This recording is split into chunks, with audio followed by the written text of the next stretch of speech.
साथियों नमस्कार।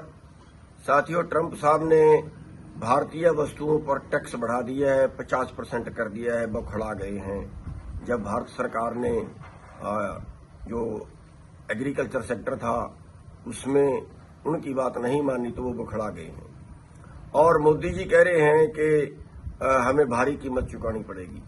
सबसे पहले बात तो हम ये है कि भारत सरकार का धन्यवाद करते हैं कि जिन्होंने स्टैंड दिखाया है। और रही कीमत चुकाने वाली बात, कीमत चुकाने के लिए तो पूरा देश तैयार है, कुछ फर्क नहीं पड़ता इन चीजों से, बल्कि दम दिखाना चाहिए आपको, और दम दिखाना चाहिए। हम तो ये कहेंगे जितना आप दम दिखाओगे उतना अमेरिका का दिमाग ठीक हो जाएगा।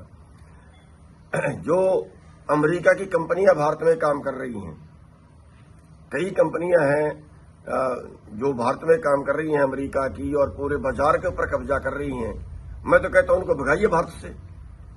जब वो हमें बर्बाद करने पे तैयार है तो हम उनकी क्यों लिहाज करें? क्यों उनकी कंपनियों को जगह दे रखी है हमने? तो उनको भगाइए यहां से, स्टैंड दिखाइए, और जितना आप स्टैंड दिखाओगे उतना देश भी आपका साथ देगा, और उतना जो है अमेरिका जैसे देशों को डर भी रहेगा। ये तो आगे के लिए कभी भी हमें डराएंगे धमकाएंगे। तो हम माननीय मोदी जी से ये कहेंगे कि पूरा देश इस मामले में अमेरिका के विरुद्ध आपके साथ में है। और मैं तो ये कहूंगा कि भारतीय लोगों को अमेरिका की कंपनियों का सामान भी खरीदना बंद कर देना चाहिए, और सरकार को भी ये स्टैंड लेना चाहिए कि जो वहां की कंपनियां हैं उनको यहां से भगाएं, उल्टा उनकी सपोर्ट ना करें।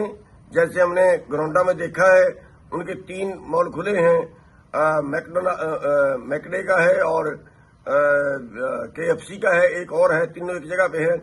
उनको स्पेशल कट दे दिया गया जीटी रोड में, कानून तोड़ के। क्यों दे दिया गया? हम उनकी क्यों सपोर्ट कर रहे हैं? तो इन चीजों पे और स्टैंड लेना चाहिए।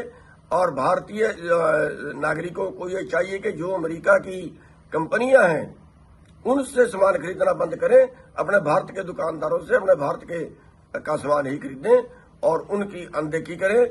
ये एक तरीका है आपके पास बड़ा अच्छा लड़ाई लड़ने का। और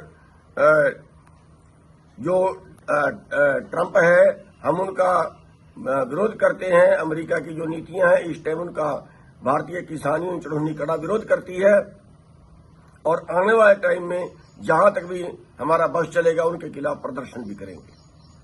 धन्यवाद।